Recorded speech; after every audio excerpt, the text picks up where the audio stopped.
Vive em uma cidade do estado de Minas Gerais. No ano de 1990, estávamos construindo a nossa casa, a casa onde vivo até hoje. Mas como estávamos pagando aluguel, achamos que seria melhor só arrumar o básico na casa para sair do aluguel. E com esse dinheiro que pagávamos, dava continuidade no acabamento. Assim fizemos e mudamos. Moravam ao lado da casa a mãe com um filho, uma senhora já bem idosa. Era um amor de pessoa, bem carismática. Todos no lugarejo gostavam muito dela, lembrando que é uma zona rural, na época com 600 habitantes. A senhora sempre dormia em minha casa nas noites de lua cheia, pois o filho ficava muito agressivo com ela, chegando a agredir sua mãe. Era assim sempre antes do anoitecer. Ela já vinha para minha casa. Isso sempre nas noites de lua cheia. Eu nunca desconfiei o porquê. E como as pessoas mais antigas tinham o costume de acordar muito cedo, ainda escuro antes de clarear o dia, ela ia para casa. Eu dizia para ela que acordar tão cedo estava muito frio, que esperasse o sol sair. E ela dizia: "Não consigo ficar na cama até tarde. Sempre acordei cedo." Um dia ela acordou como de costume. Estava ainda meio escuro. Ela saiu, encostou a porta como sempre fazia e foi para casa. Estava bem frio e eu continuei na cama, quando escutei a porta abrindo e percebi pelos passos leves que era ela entrando no meu quarto correndo. Eu fui logo levantando e ela, tremendo com os olhos arregalados, me disse. Quando cheguei em casa, olhei para o lado do galinheiro. O meu filho estava dormindo sem roupa dentro do galinheiro. Aí ela disse: "Vamos lá para ver." E eu falei para ela: "Melhor esperar o dia clarear e vamos." Assim que o sol começou a sair, fomos lá e já não tinha nada além das galinhas lá dentro do galinheiro. E o filho dela também não estava. Entramos no quarto dele. A cama arrumada mostrava que ninguém tinha dormido nela. Andamos pela casa e nada do filho. Quando já era mais de 11 horas, ele apareceu muito pálido. 2 dias depois, veio umas sobrinhas dela de outra cidade visitá-la e passar uns dias com ela. Assim como ela tinha companhia, ela ficou na casa dela para dormir. Não veio para minha casa naquela noite. E eu dormi muito tarde, gostava de assistir o Corujão. Nessa madrugada, as sobrinhas dela estavam com ela. E eu vendo o filme, quando comecei a escutar barulhos parecendo com cascos de cavalo. Aquele barulho era incessante, continuavam, e eu pensei que cavalo é esse que não para de ir e voltar? Então resolvi abrir a janela da sala bem devagar e olhar para a rua. O barulho continuava, mas não passava nenhum cavalo. Minha porta da sala era de vidro, com grade, e ficava para o lado da casa dela.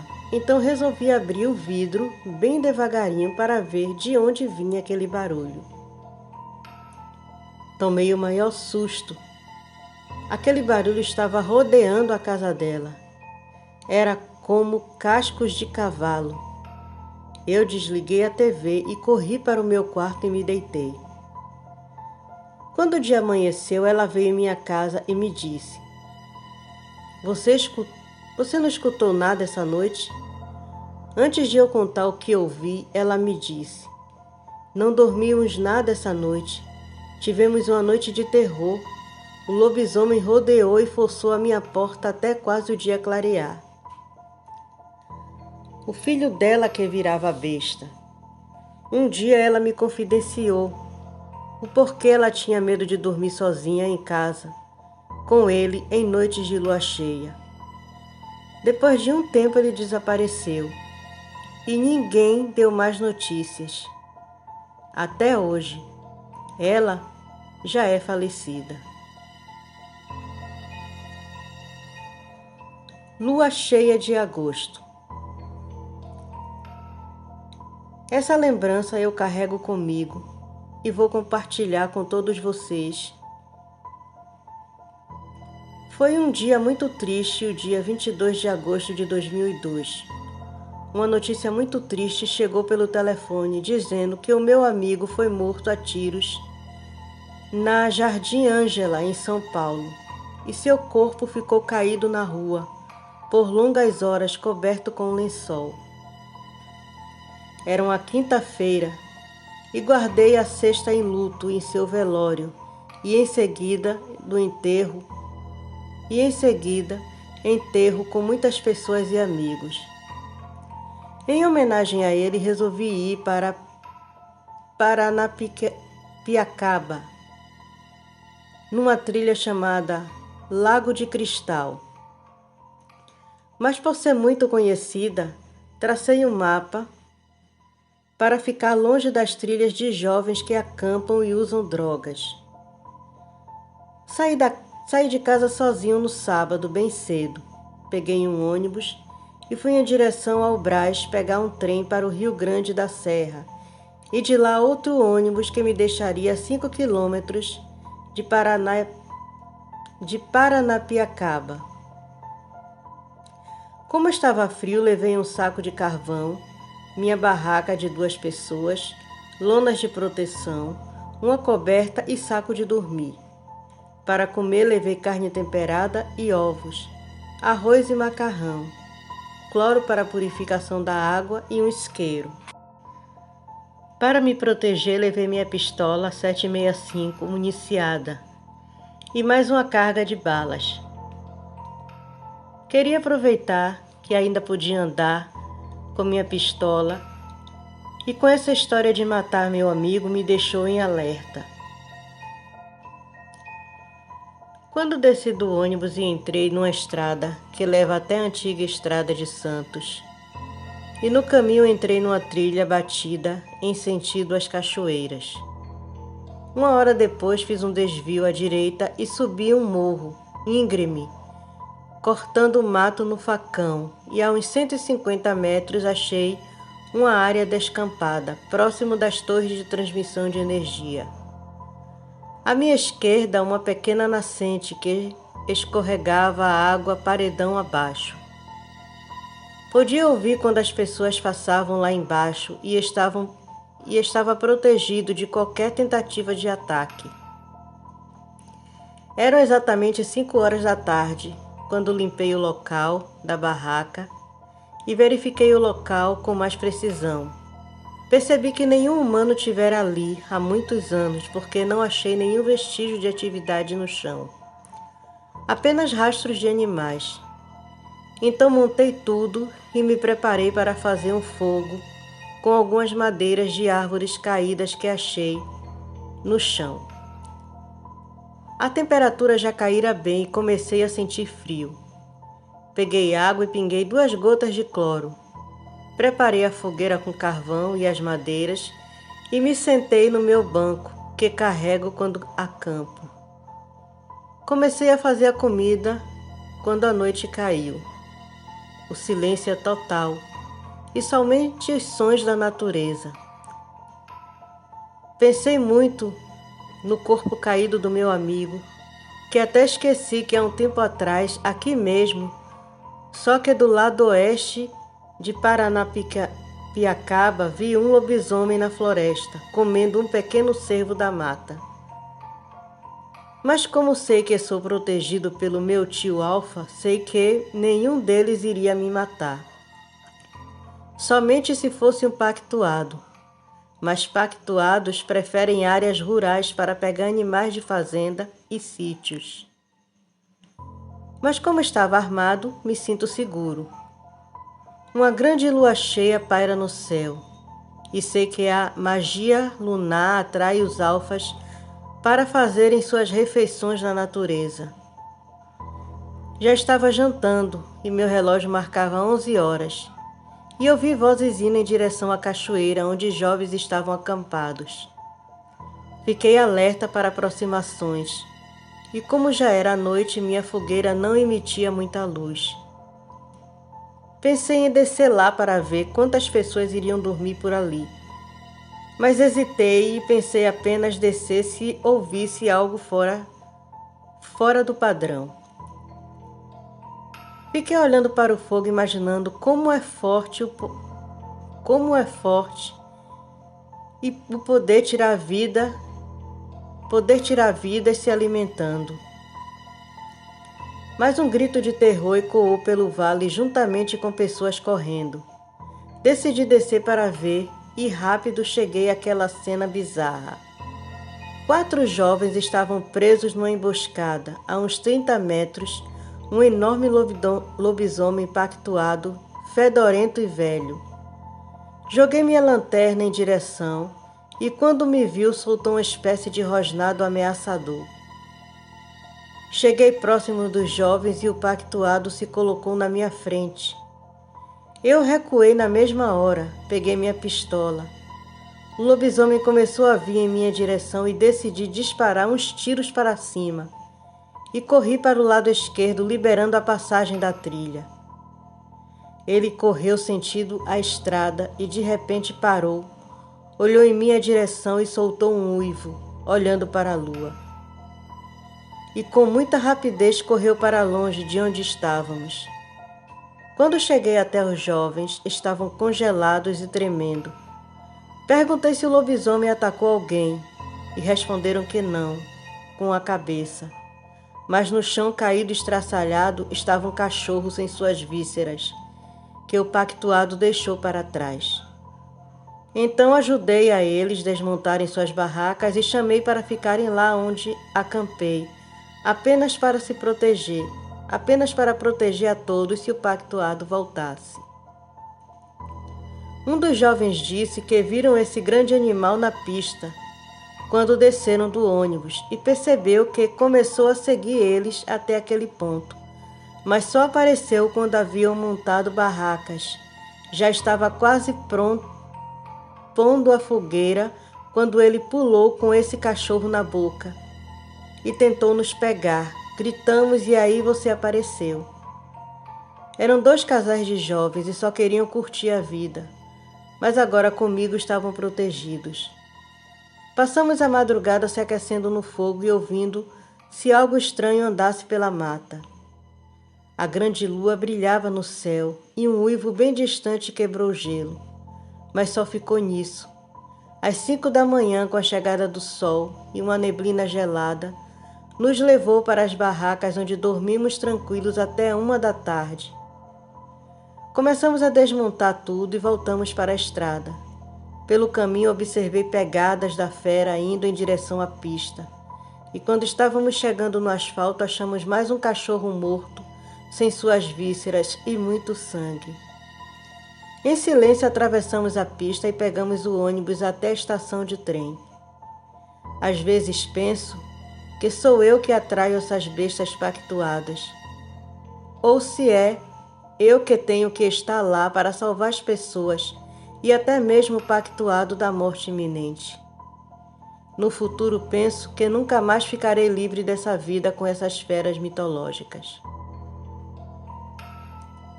Minhas experiências assustadoras. Irei relatar algumas coisas que já aconteceram comigo.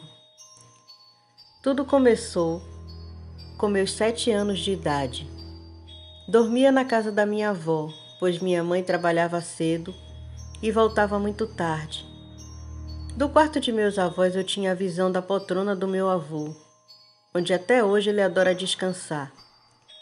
E certo dia, eu dormindo, acordei olhando diretamente para a sala, onde estava a poltrona do meu avô. Foi onde eu vi uma mulher toda de branco e de cabelos pretos sentada lá. Ela se levantou e começou a vir em minha direção. Parecia querer chegar-se a mim ou me pegar. Fiquei apavorado. Chorei e gritei até acordar meus avós. e assim que meus avós acordaram, ela sumiu. Isso se repetiu diversas vezes. Como não tinha porta, minha avó decidiu colocar uma cortina para tampar a visão da poltrona da sala. Porém, foi onde comecei a ver mais coisas. Vi mãos saindo entre as brechas do guarda-roupa, com gritos altos e agonizantes. Uma certa vez, ainda lá, acordei com um puxão no meu pé e fui parar praticamente no chão. Via vultos e tinha muita paralisia do sono. E sempre sentia uma presença na casa. Sempre sentia que iria me pegar e ficava aterrorizado. Uns meses atrás decidi perguntar à minha prima, que mora lá até hoje, se ela já tinha visto alguma coisa paranormal por lá.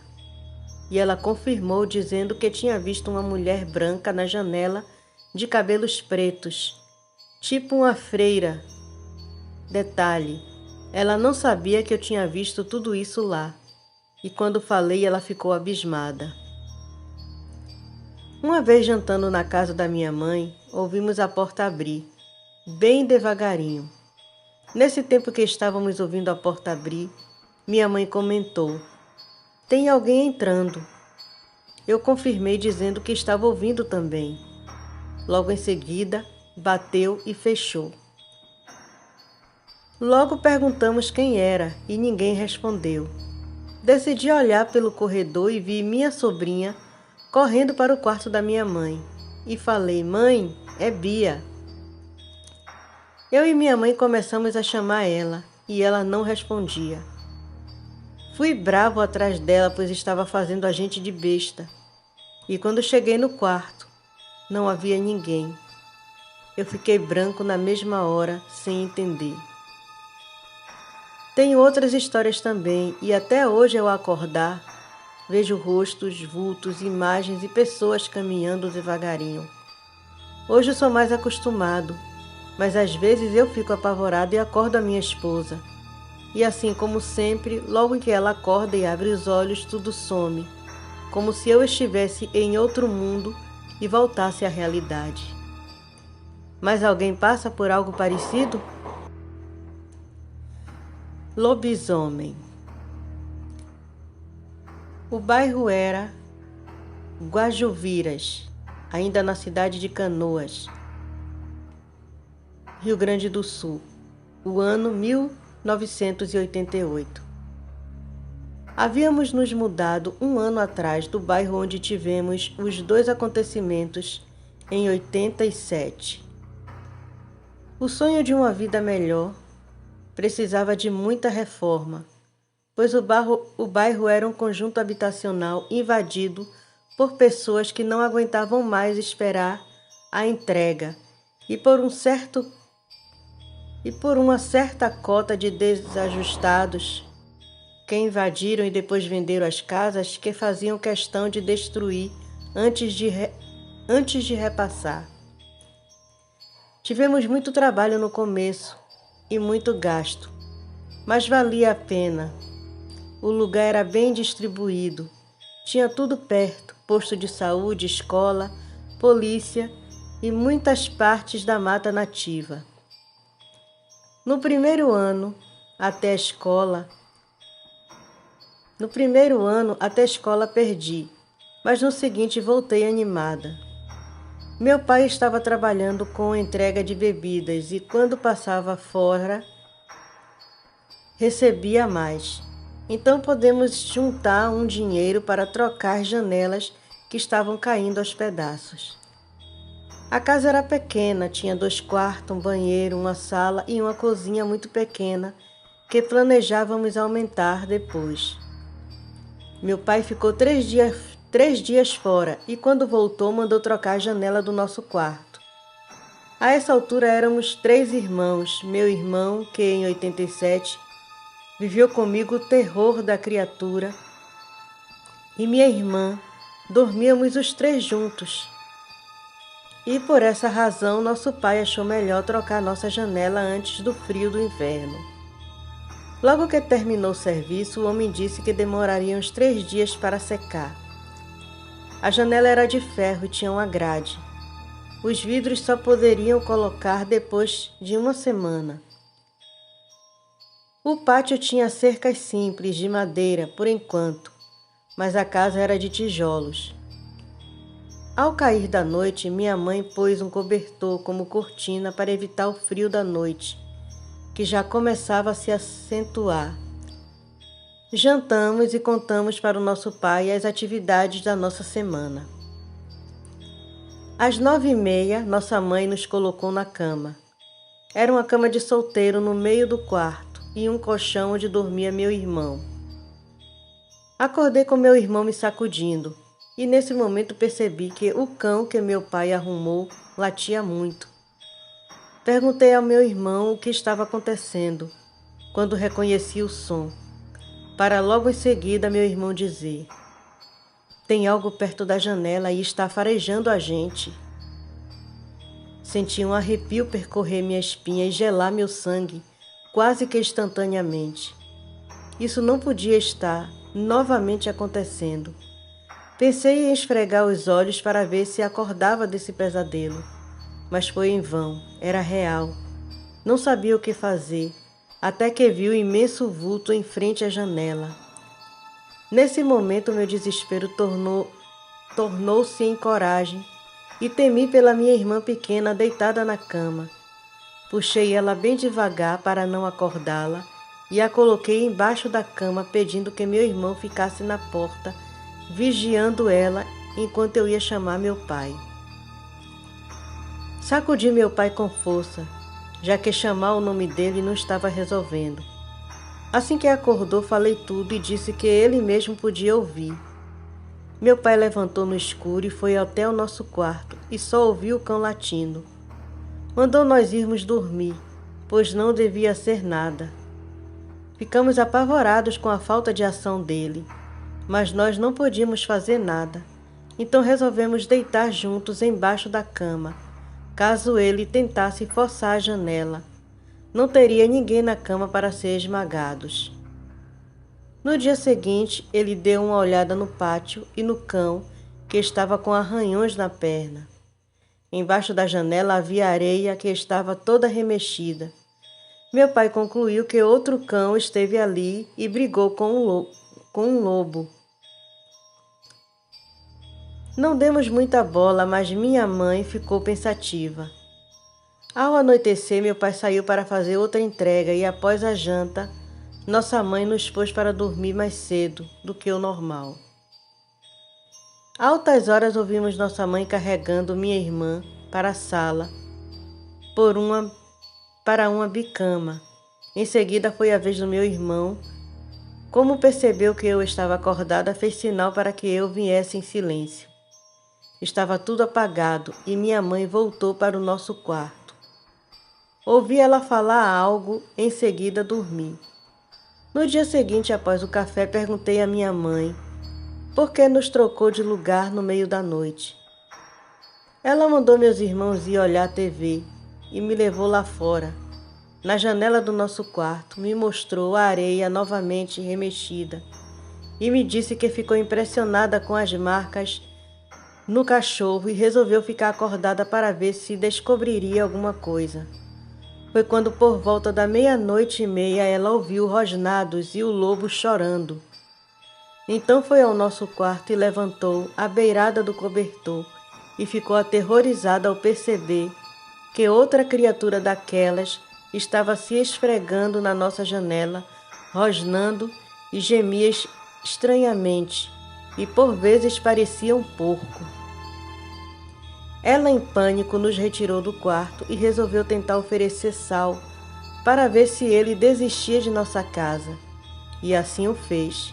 Respirou fundo, puxou o cobertor e chamou ele dizendo: "Ei, você!" Nesse momento ela disse que quase perdeu as forças, pois ele parou de esfregar as costas na parede, sacudiu a cabeça e cravou os olhos nela com a boca aberta, escorrendo baba. Ela pediu forças a Nossa Senhora e falou: "Hoje de manhã você pode vir pegar uma xícara de sal, mas tem que ir embora agora." Ele se pôs de quatro, deu uns passos à frente, farejou o ar e saiu urrando e correndo. Assim que o sol raiou, um homem velho e sem camisa apareceu no portão dizendo: "Vim buscar o sal que me prometeram." Esse é um fato real. Legítimo lobisomem. Em uma bela cidade com o nome de Jardim, no Mato Grosso do Sul, ao cair a noite, Dona Lourdes, esposa de Aurélio Preto, como era conhecida, reunia seus 7 filhos e os filhos de toda aquela vizinhança para contar histórias que davam medo. Era de arrepiar, mas tinha lá quem gostava, pois sua grande sala ficava cheia. Uns amarelavam logo no começo e iam saindo de mansinho, sem fazer barulho. Era a condição que Dona Lourdes dava para quem quisesse participar. Eu, muito medrosa, sentava sempre nos pés de Dona Lourdes, minha mãe, imaginando que ao contar aquelas histórias arrepiantes, ela, que era uma mulher muito forte, seria capaz de se atracar com a assombração, ou mesmo com o lobisomem, o qual morava bem perto dali e se chamava Arthur. Segundo minha mãe contava, ele tinha maldição e virava lobisomem todas as sextas-feiras de lua cheia. E no outro dia saía na casa dos vizinhos pedindo sal emprestado para tomar uma salmoura de água morna que bebia e vomitava toda a porcaria que tinha comido, quando estava transformado em lobisomem. Segundo a lenda, o lobisomem gosta de atacar galinheiros e comer titiga de galinha. Mas para fazer efeito, o sal tinha que ser emprestado. Um dia perguntei à minha mãe como sabia que seu Arthur era o legítimo lobisomem. E ela contou que um dia de sexta-feira, seu Arthur saiu com a esposa para visitar amigos. Na volta, quase meia-noite, quando eles estavam chegando perto de uma árvore grande, perto de um bambuzal, seu Arthur disse à mulher que ia urinar atrás da árvore e não voltou. De repente, sua esposa, que estava com o filhinho deles nos braços, e houve um barulho que a deixou amedrontada, o que fez gritar pelo nome do marido. Porém, ninguém respondeu. Entretanto, só ouvia um urro que parecia vir da direção da árvore grande, onde costumavam dizer que era mal assombrada por ter morrido um menino de 7 anos ao cair dela. De repente apareceu um cachorro preto muito grande. Dona Ambrosina se arrepia e começa a gritar. Mas não conseguia correr, parecia que seus pés estavam grudados no chão.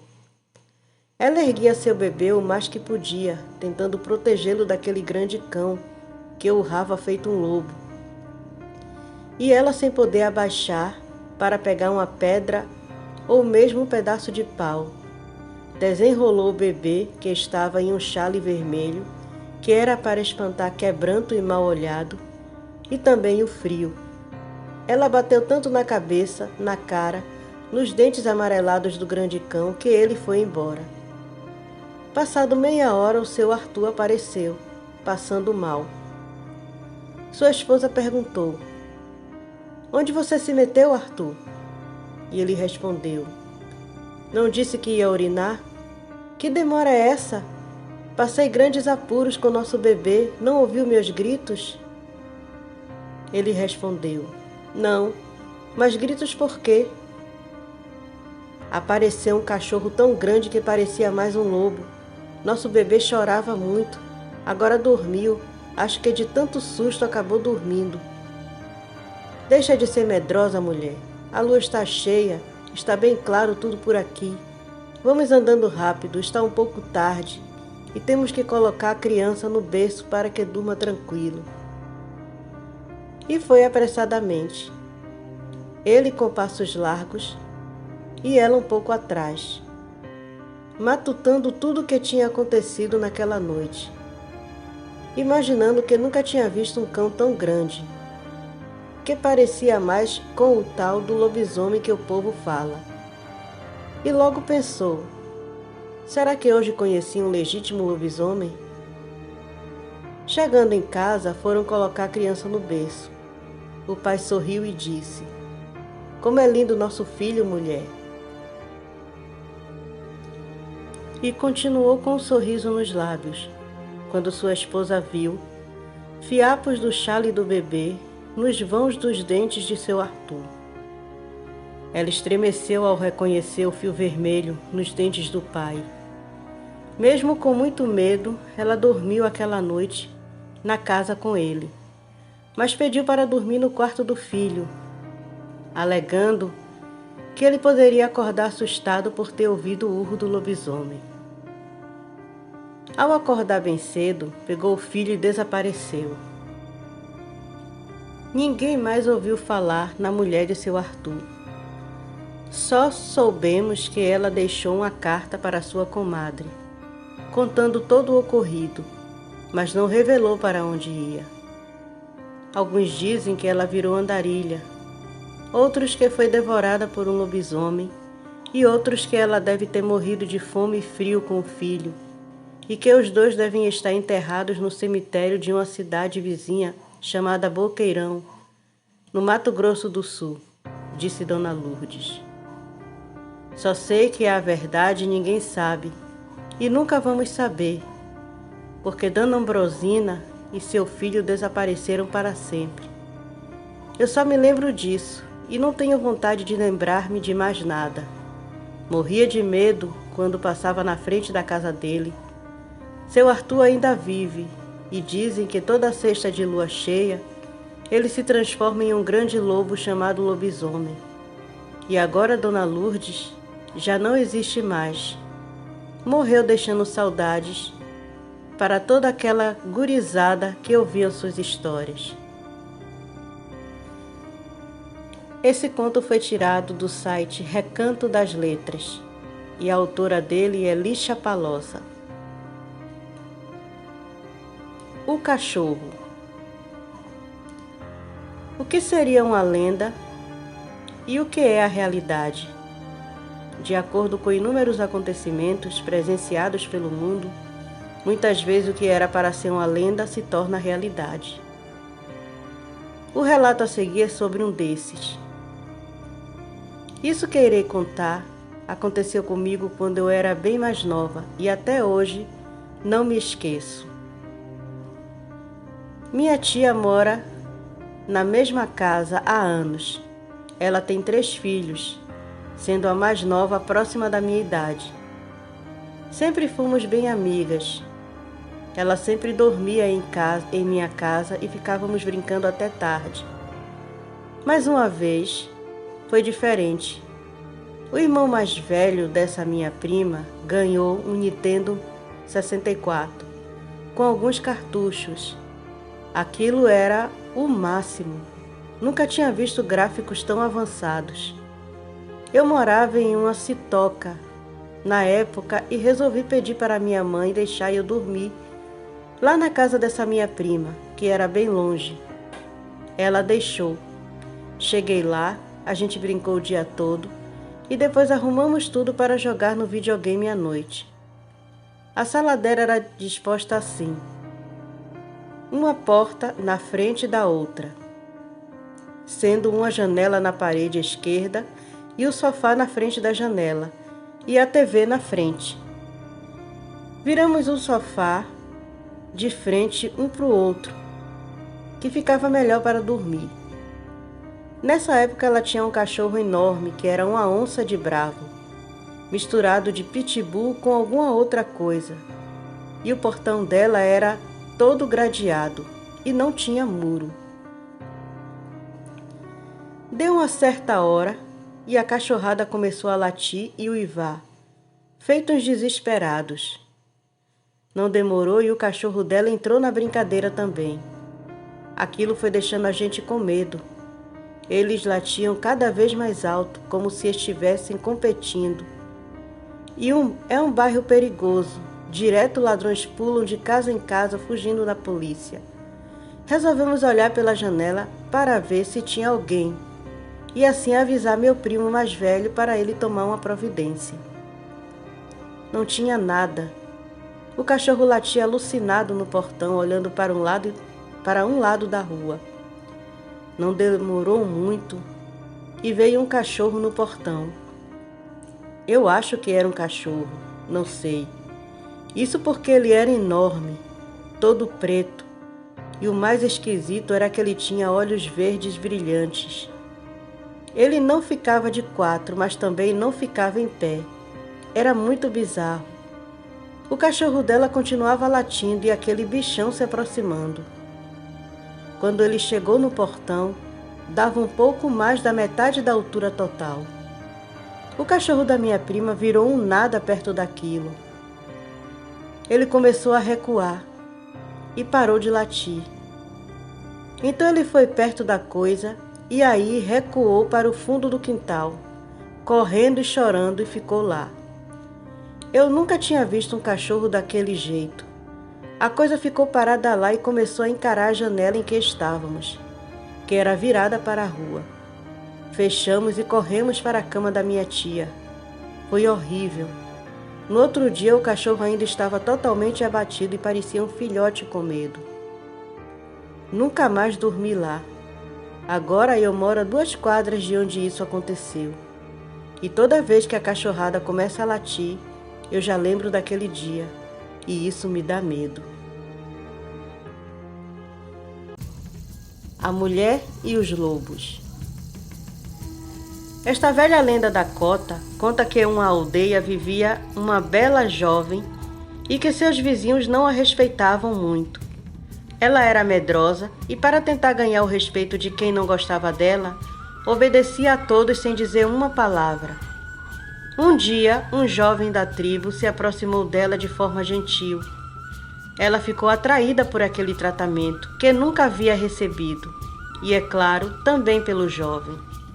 Pouco a pouco foram se apaixonando, até que ele a pediu em casamento. O pai da jovem não deu muita atenção ao pedido e simplesmente aprovou a união sem pensar muito a respeito. O jovem prometeu que sempre a trataria com gentileza e consideração. Também que a amaria toda a sua vida e que a faria feliz. No entanto, pouco depois de se casarem, os maus tratos começaram. Conta a lenda que ela teve que suportar palavras humilhantes e agressões. Ninguém na tribo intervinha. Então a jovem decidiu fugir para se salvar desse triste destino. A jovem começou a atravessar campos e floresta. Ela queria se afastar o máximo possível, o mais cedo possível do marido, antes que ele percebesse sua ausência e começasse a buscá-la. Passou vários dias andando até que caiu completamente exausta em um lugar distante. A jovem adormeceu. De repente sentiu um barulho e acordou. Diante dela estava o temido lobo-chefe, alguém de quem ela já tinha ouvido falar. Todos diziam que ele era selvagem e cruel. No entanto, o lobo-chefe simplesmente a observava. Permaneceu um tempo assim e depois se aproximou lentamente. Ele lhe disse que, se quisesse, poderia viver com seu povo. A jovem hesitou, mas algo em seu coração lhe disse que podia confiar no lobo-chefe. Ela então decidiu segui-lo até onde os outros animais estavam. Todos a receberam com gentileza e respeito. A lenda da cota diz que ninguém a havia tratado tão bem antes. Segundo a lenda da cota, o lobo-chefe lhe perguntou o que ela gostava de comer. Ela respondeu que seu prato favorito era búfalo. Então ele ordenou que os outros lobos caçassem búfalos, para que ela pudesse comer. Em poucas horas haviam conseguido uma boa quantidade de carne. O lobo-chefe lhe perguntou como ela comia essa carne. Ela respondeu que cozida. Todos partiram para encontrar os elementos necessários para que ela pudesse cozinhar a carne. Mais tarde conseguiram talheres adequados para que ela pudesse apreciar mais a comida. Assim, pouco a pouco, a jovem deixou de se sentir insegura. O recebimento e o tratamento dos lobos foram tão afetuosos e respeitosos que permitiram que ela aprendesse a se amar e a respeitar a si mesma. Ela se tornou parte do grupo. Até que um dia o lobo-chefe a chamou novamente. Ele disse a ela que os humanos se preparavam para caçar, uma caçada de búfalos, que se os encontrassem, certamente acabariam com as suas vidas. A lenda da Dakota conta que o chefe lobo pediu ajuda para evitar o perigo. A jovem pensou bem e entendeu que para ajudar sua nova família, precisava interceder por eles diante dos humanos. Ela se levantou de madrugada e começou a voltar para sua tribo. Chegou ao topo de uma colina e de lá viu o grupo de caçadores que estavam atrás da trilha de búfalos. Eles também a viram e se aproximaram. Um dos homens a reconheceu e avisou aos outros. Havia passado muito tempo, mais de 3 anos. O pai e a mãe da menina receberam felizes a notícia. Na verdade, eles sentiram sua falta. Não reconheciam o valor até perdê-la. Nossa protagonista pediu aos caçadores para eliminar os lobos de sua lista, da lista de suas possíveis presas. Para convencê-los, ela lhes contou tudo o que eles haviam feito por ela. Também lhes pediu que dessem parte da sua caça. Eles aceitaram.